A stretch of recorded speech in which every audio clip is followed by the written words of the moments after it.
Hello guys, welcome back to सरकारी नौकरी वाले बाबा। I am Dhananjay. DSSB की आपकी LDC जूनियर क्लर्क आपकी बहुत से ऐसे वैकेंसी आती हैं जिनके बारे में मैं यहाँ पर आपको प्रमोशन, सैलरी और क्या जॉब प्रोफाइल रहती है, हर एक चीज़ मैं इस चैनल पर मैं बताता हूँ। तो आज का हमारा टॉपिक है कि जब आप DSSB के थ्रू LDC बन जाते हैं तो क्या आपका कैरियर ग्रोथ रहती है अगर वहाँ पे आप कंटिन्यू करते हो। ठीक है, मैं हर एक चीज़ में डीपली बताऊंगा। साथ ही साथ जो भी पोस्ट आपको प्रमोट होकर आप बनोगे उस पोस्ट का ग्रेड पे रहता है, क्या वर्क प्रोफाइल रहता है, हर एक चीज़ मैं इस वीडियो में आपका कवर अप करूंगा। तो मेक श्योर आप इस वीडियो को पूरा और बहुत ही ध्यान से देखिएगा, क्योंकि इस वीडियो में आपको बहुत से ऐसे डाउट्स आपके मन में जो होते हैं वो आपके क्लियर होने वाले हैं। ठीक है, और एक चीज़ मैं बता दूं, मैंने ऑलरेडी जूनियर सेक्रेटरीट असिस्टेंट की जो पोस्ट आती है DSSB के थ्रू, स्टेनोग्राफर, सबका प्रमोशन और सैलरी का वीडियो बनाया हुआ है। आप जाके एक बार उसको देख सकते हैं। ठीक है, अभी LDC की सैलरी का वीडियो भी मैं आपको कल दूंगा, कल 2 बजे तक आपका वीडियो आ जाएगा, तो मेक श्योर वो भी आप देखना बिल्कुल भी मत भूलें। ठीक है, तो चलते हैं हम सबसे पहले प्रमोशन की तरफ और बताते हैं कि भाई LDC का जब पहला प्रमोशन जब होता है तो आप किस पोस्ट पे प्रमोट होते हो।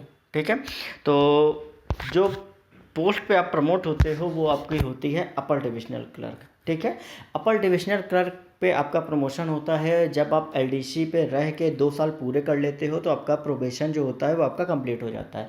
जैसे आपका प्रोबेशन होता है उसी के लगभग 1 साल बाद आपका अपर डिविजनल क्लर्क पे प्रमोशन हो जाता है। मतलब कि ज्वाइनिंग डेट से आपके लगभग 3 से 3.5 साल में आपका अपर डिविजनल क्लर्क पे प्रमोशन हो जाता है। अब बात करते हैं कि भाई अपर डिविजनल क्लर्क का ग्रेड पे क्या होता है, तो इसका 2400 ग्रेड पे होता है।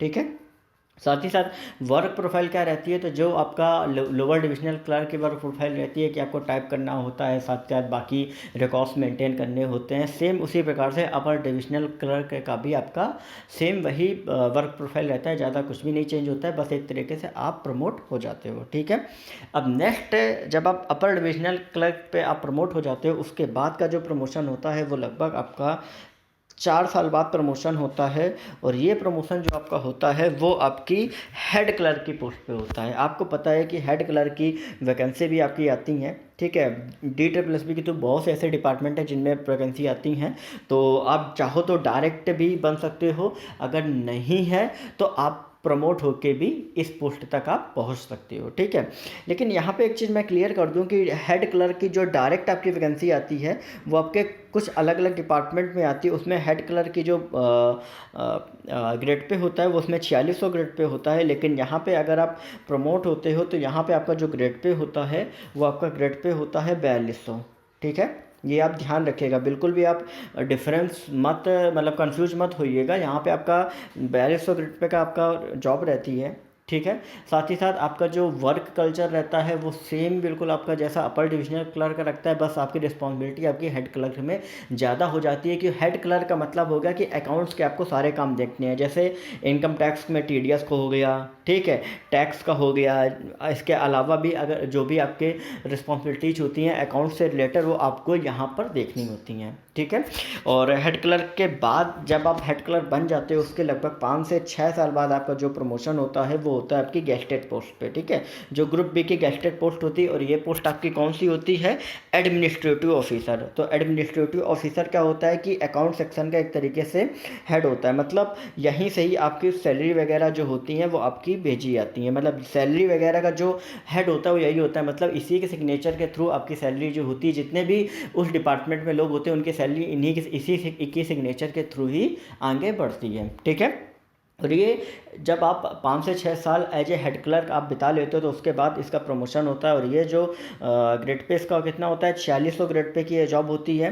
ठीक है, आपका अगर बात करें वर्कलोड की, तो वर्कलोड इस पोस्ट पे आने के बाद आपका ज़्यादा नहीं रहता है, सिर्फ आपको सैलरी सेक्शन ही ज़्यादातर देखना होता है। बाकी TDS वगैरह भी, इनकम टैक्स वगैरह भी वहाँ पर भी आपको देखना होता है कि डिपॉजिट हुआ नहीं हुआ, क्या सारी चीज़ें हैं।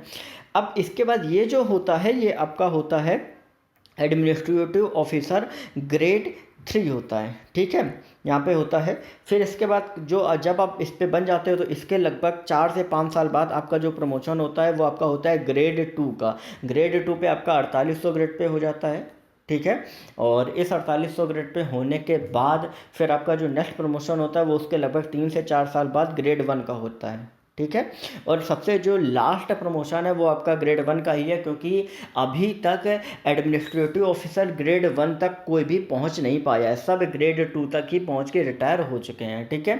तो मोस्ट प्रोबेबली आपको इनके लिए एग्ज़ाम्स भी होते हैं प्रमोशन के लिए, जो आपका 4200 और 4600 के लिए आपके एग्ज़ाम्स भी होते हैं जो आपको निकालने होते हैं। वो एग्ज़ाम्स की मैं वीडियो अगर आप कहोगे तो मैं वीडियो अलग से उसकी बना दूंगा, ठीक है। बाकी इतने ही आपके प्रमोशंस रहते हैं। अगर आपको अलग से कुछ पूछना है आप मुझसे कमेंट सेक्शन में लिख के पूछ सकते हैं। सो मेक श्योर ऐसी ही इंटरेस्टिंग अपडेट्स के लिए आप चैनल को सब्सक्राइब जरूर करें। वीडियो को अगर अच्छी लगी हो तो लाइक ज़रूर करें। साथ ही साथ अभी मैं सैलरी का कल 2 बजे वीडियो डालूंगा, तो मेक श्योर उसे देखना बिल्कुल भी मत भूलिएगा। साथ ही साथ इस बार जो एलडीसी की वैकेंसी है वो लगभग 800 के प्लस के ऊपर वैकेंसी है, ठीक है। तो कोशिश यही करिए कि आप अभी से प्रिपरेशन करिए, मार्च में आपका नोटिफिकेशन आ जाएगा और एग्ज़ाम आपका मई में होगा, ठीक है। तो अभी से अगर आप प्रिपरेशन करोगे तो कहीं ना कहीं आप इस साल के एंड तक आप एज ए एलडीसी ज्वाइन कर लोगे किसी भी डिपार्टमेंट में DSSB के थ्रू, ठीक है। तो मेक श्योर अभी से आप प्रिपरेशन अपनी स्टार्ट कर दीजिए। बहुत से ऐसे मोटिवेशन वीडियो होते हैं जो मैं आपके लिए लाता हूँ, उनको देखना ना भूलें, साथ ही साथ मोटिवेट होते रहें। बाकी कुछ भी अगर लगता है तो मैं इस चैनल पे आपको बता दूंगा। So make sure subscribe and share this video, okay.